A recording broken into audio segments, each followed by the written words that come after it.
So Andrew Sutherland, thank you so much for joining me on the couch pleasure. today. Great pleasure to be here. We're here at Cloud World. Yep. We're hearing a lot of conversations going on. There's a lot of people talking about social, about collaboration, about connection. Yep. What do you think are the most important conversations that are happening today? Gosh, well, there have been so many conversations. I mean, I'm strolling around the coffee areas and having lunch, and as you say, conversation about lots and lots of topics. You know, something, Kate, I would say actually is the conversations that aren't happening, compared with maybe a year or two ago. If you'd come to any cloud event a year or two ago, you would have heard endless arguments about public-private. You know, are we going to a public cloud or using a private cloud? I'm pleased to say that the myth that in some way these two clouds need to be technically completely different from one another is going away. People are realizing, you know, that you should be able to use a cloud, whether it's on your own premises or a public one, seamlessly and move between the two. So actually that's a conversation that I'm not hearing. Of course, by the way, there's good reasons to use a public cloud or a private one. You know, you might want to have data security, etc. But I'm not hearing all these technical arguments about them being different, because they're not. And that's good news that I'm not hearing that conversation. I mean, of course, clouds in nature, I think there's something ridiculous, like 100 different types of cloud, isn't there? So I guess what we're saying is the same in cloud infrastructure, is there are many different types. There are very many different types. We say public and private, and then you'll hear the other definitions are software as a service clouds. That's basically a business application.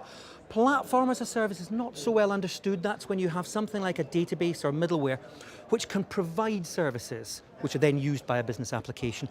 And then lastly, infrastructure as a service. That's really when you borrow a processor and some memory right at the bottom. So these are the main types of cloud you have in the technical world. Do you think that the technical world has been somewhat guilty of making a rod for their own back in the language that they use? Well, don't all areas in life have their own slangs and languages though? You know, whether you're in legal, whether you're in medical or technical, you're going to start using your own language, your own shorthand. The only thing I would say is don't use words you don't understand, because that really damages a language, you know? It's difficult enough to keep up with many of these concepts anyway. Using terminology that is not fully understood it starts to slow down the process of understanding rather than speed it up. So when you're speaking to people about the potential for cloud technology for their business, what are the attitudes that really give you the most room for expansion? Well, you know, Kate, that's improved massively over the years. I've worked in Oracle now for 20 years, technology for 30. And it used to be really quite difficult to get a business to be excited about technology and to see the opportunity. It was always something in the engine room, you know, that if we had to deal with it, it was a cost.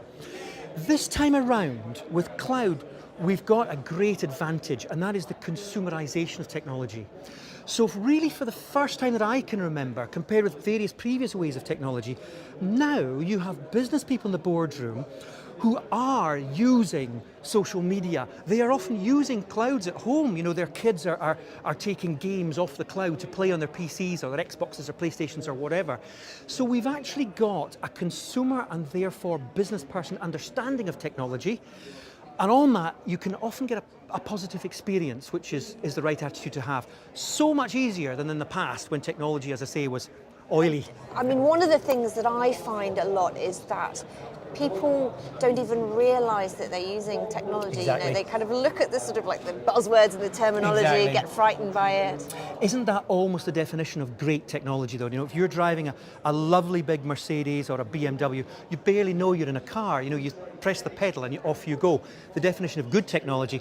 My daughter drives an old classic Mini. My God, you know you're driving all right. You know, you're close to the road. I think the better technology becomes, the more usable it becomes, almost the more invisible. But we've got a long way to go with that yet. But cloud is in many ways a step there. It's starting to abstract us from the oily bits a bit more.